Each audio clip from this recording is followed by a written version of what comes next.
Hola, mi nombre es Dariana Iglesias Antonio. Actualmente curso el sexto cuatrimestre en la licenciatura en psicopedagogía. Pertenezco a la escuela Alfred Nobel Unideal, campus Tehuantepec. Como parte del proyecto evaluativo en la materia de teorías y técnicas de la entrevista, procederé a realizar la explicación de las fases y procesos de una entrevista. Bueno, iniciaremos con hacer la aclaración de qué es una entrevista. Una entrevista es un proceso comunicativo que se da entre dos o más personas a fin de obtener información. Consta de 3 fases: inicial, intermedia y final. Si bien hay distintas entrevistas, por ejemplo, las diagnósticas o evaluativas, clínicas, entrevistas laborales, entrevistas educativas, comparten estas 3 fases para su correcta elaboración. La primera fase o la fase inicial tiene como objetivo establecer el primer contacto entre entrevistado y entrevistador. Tiene una duración de 8 a 10 minutos.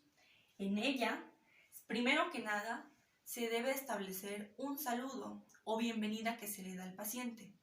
Después de ese paso, debemos de establecer el rapport, por ejemplo, con preguntas de ¿qué tal el día de hoy? ¿Cómo está el clima? ¿Le costó mucho llegar a la dirección? Después de haber hecho esto con la finalidad de romper las tensiones entre entrevistado y entrevistador, procederemos a saber los objetivos de la entrevista, es decir, lo que espera el paciente o el entrevistado de ella y el motivo por el cual está en la entrevista.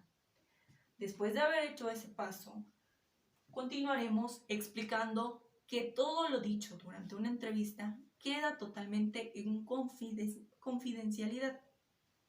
Una vez cumplida de manera correcta esta fase, podemos proceder a la segunda fase o fase intermedia. La fase intermedia tiene como objetivo recopilar los datos necesarios para elaborar un posible diagnóstico o hipótesis. Es importante hacer la transición de la fase inicial a la fase intermedia de la manera menos dramática para el entrevistado. Podemos iniciar esta fase con preguntas de identificación, por ejemplo, preguntar el nombre, preguntar la edad, preguntar la dirección, preguntar datos como el estado civil. También aquí es importante hacer la aclaración al entrevistado que se tomarán las notas con la finalidad de poder recapitular cada uno de los datos que nos digan. Después de esto, vamos a iniciar la conversación con preguntas abiertas. Poco a poco, después de haber conseguido que la conversación vaya fluyendo, podemos pasar a hacer preguntas más elaboradas o preguntas específicas. Este tipo de preguntas nos ayudan a obtener los datos en concreto del entrevistado, pero recordemos que tiene que ser de una manera no directa o no tan dramática para el entrevistado, ya que son datos personales los que se le están preguntando. Después de haber obtenido los datos necesarios para la elaboración de un diagnóstico o una hipótesis, podemos proceder a la fase final. En esta fase se hace la recopilación de los datos. También es importante hacer aclaraciones. Siempre es importante aclarar todas las dudas que el entrevistado o paciente tengan. Una vez aclaradas las dudas, en caso de que así se requiera, se pueden dejar actividades para la realización y también, de ser necesario, agendar próximas citas. Vamos a cerrar la entrevista de una manera cordial. Es muy importante hacer este paso. Se puede hacer de la siguiente manera, diciéndole muchas gracias por haber asistido.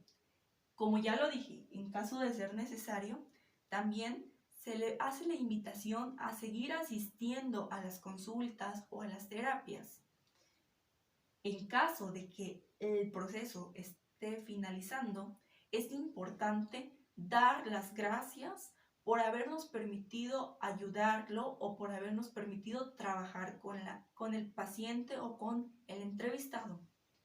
Si bien vamos a decir que una entrevista nunca es igual 2 veces, aunque se haga con la misma persona, hacer o seguir estos pasos siempre va a ser importante para obtener una buena elaboración de entrevista. Gracias.